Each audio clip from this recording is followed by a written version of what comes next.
আউযুবিল্লাহি মিনাশ শাইতানির রাজিম। বিসমিল্লাহির রহমানির রহিম। ক্বালা রাব্বি ইশরাহ লি সাদরি ওয়া ইয়াসসির লি আমরি ওয়াহলুল উকদাতাম মিন লিসানি ইয়াফকাহু কওলি। সম্মানিত দর্শকবৃন্দ, আপনাদের সকলকে জানাই সালামুন আলাইকুম। কোরআনের দৃষ্টিতে ঈশান নামাজ নিয়ে আমি আপনাদের সামনে কিছু তথ্য দেব, তাতে বুঝতে পারবেন যে নামাজ আমাদের কোত্থেকে নিতে হবে, কিভাবে পড়তে হবে। কোরআনের 2 নম্বর সূরা আল বাকারার 125 নম্বর আয়াতে আল্লাহ বলেন, ওয়াত্তাখিযু মিন মাকাম ইব্রাহিমা মুসাল্লা। ইব্রাহিমের দাঁড়ানোর স্থান থেকে কায়েমকৃত নামাজ আমাদেরকে আল্লাহ নিয়ে নিতে বলেছেন। তো এই কোরআন মতে আমি ঈশান নামাজ কিভাবে পড়ব? 12 মাস, কোরআন বলছে 1 বছর হয় 12 মাসে। 12 মাসে 1 বছর হয়। এই 12 মাসের ভিতরে একটি মাস বাদে 11টি মাস যখন আমি দেখি বাইতুল্লাহতে ঈশার সময় 4 রাকাত নামাজ পড়ানো হয়, আর বাকি একটি মাসে 27 রাকাত, আর সেই মাসটি রমাদানের মাস। এখন আমি 4 রাকাত নামাজ কিভাবে পড়ব? আজান হলো, আজান শুনলাম, মসজিদে গেলাম। আমাকে প্রথমে মসজিদে যাওয়ার পূর্বে অজু করতে হবে। অজুর ভিতরে 4টি কাজ করতে হবে। 5 নম্বর সূরা আল মায়েদার 6 নম্বর আয়াতে আল্লাহ বলে দিয়েছেন, উভয় হাতের বন্ধুত্ব করার স্থান পর্যন্ত ধুয়ে নিতে হবে, মুখমণ্ডল ধুয়ে নিতে হবে, মাথা মুছে নিতে হবে এবং 2 পা গ্রন্থি পর্যন্ত মুছে নিতে হবে। এবার আমাকে জায়নামাজে দাঁড়াতে হবে। জায়নামাজে দাঁড়িয়ে আমাকে তাকবীর পড়তে হবে। তাকবীর হলো বাইতুল্লাহতে যে সিস্টেম মতে হয়, শুরু দিন থেকে ইব্রাহিম রাসূল থেকে এই নামাজ চলে আসছে।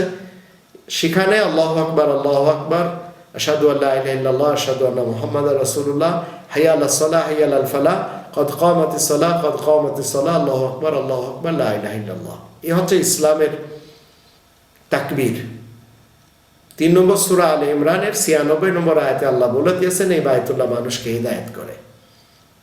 এবার আসেন, নামাজের ভিতরে আমাকে দোয়ার আয়াত পাঠ করতে হবে। কেন পাঠ করতে হবে? 2 নম্বর সূরা আল বাকারার 45 নম্বর আয়াতে আল্লাহ বলে দিয়েছেন, ওয়াস্তাঈনু বিস-সাবরি ওয়াস-সালাহ, এবং তোমরা সবাই সাহায্য চাও নামাজের মাধ্যম দিয়ে আর ধৈর্যের মাধ্যম দিয়ে।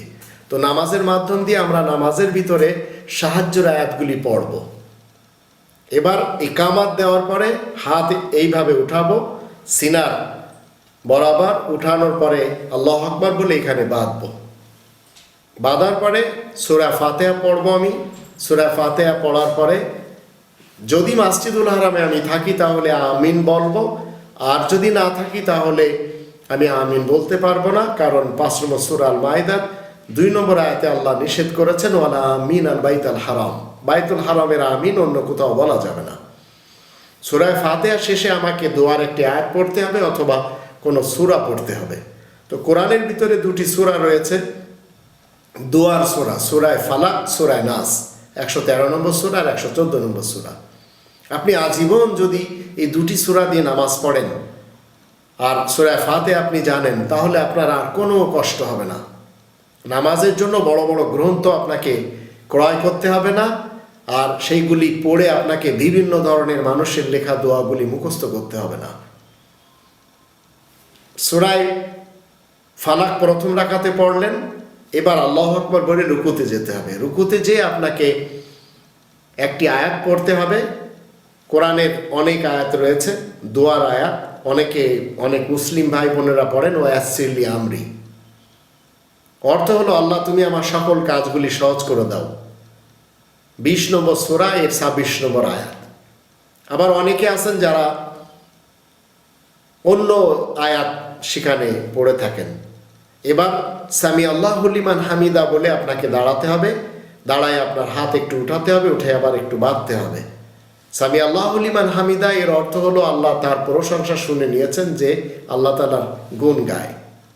এই আল্লাহ তাআলার গুণকীর্তন করার জন্য আপনাকে তার উত্তরে বলতে হবে আলহামদুলিল্লাহি রাব্বিল আলামিন। মানুষেরা যে যা পড়ুক, আমি মুসলিম পড়তে পারবো না কোরআনের বাহিরে কোনো দোয়া। এবার আমি আল্লাহু আকবার বলে সিজদায় যাব। সিজদায় যেতে গেলে প্রথমে হাঁটু রাখতে হবে, তারপরে হাত রেখে নাক এবং কপাল রেখে আমাকে দোয়ার আয়াত পড়তে হবে, কারণ নামাজটি হচ্ছে প্রার্থনা, আল্লাহ তাআলার সাথে মুলাকাতের বাহানা।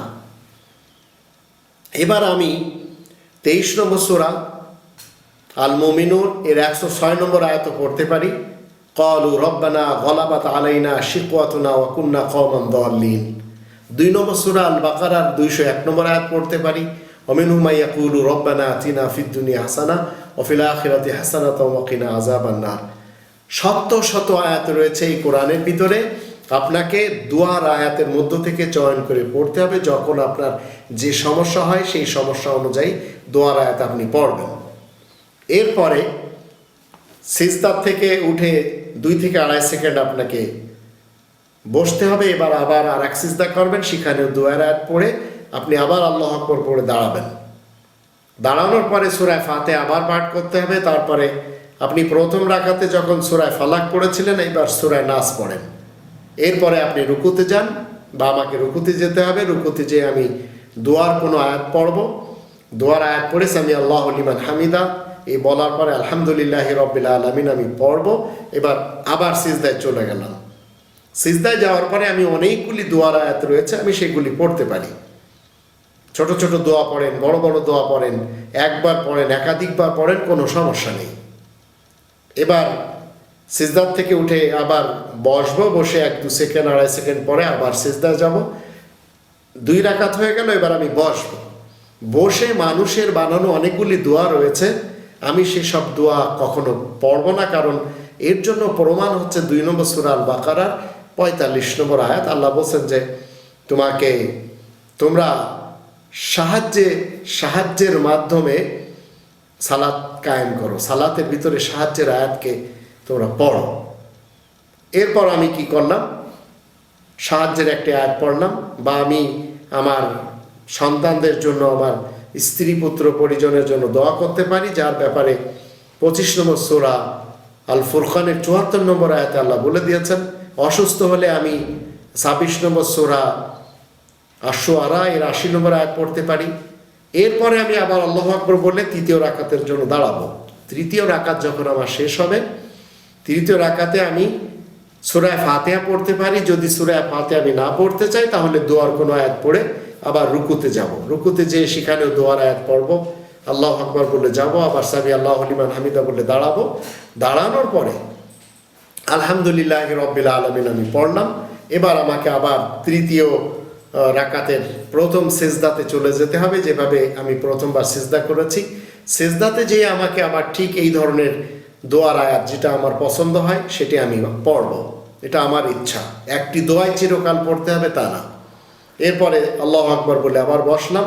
2-2.5 সেকেন্ড বসার পরে আবার আল্লাহু আকবার বলে সিজদায় গেলাম। সিজদাতে যাওয়ার পরে সেখানে আবার দোয়ার কোনো একটি আয়াত পড়ব। ছোট আয়াত বা বড় আয়াত আমরা পড়ে নিতে পারি। অনেকে মা বাবার জন্য দোয়া করেন। 17 নম্বর সূরা বানী ইসরাঈলের 24 নম্বর আয়াতে আল্লাহ বলেন ওয়াখফিদ লাহুমা জানাহাদ যুল্লি মিনার রাহমাতি ওয়া কুর রব্বিরহামহুমা কামা রাব্বায়ানি সগীরা।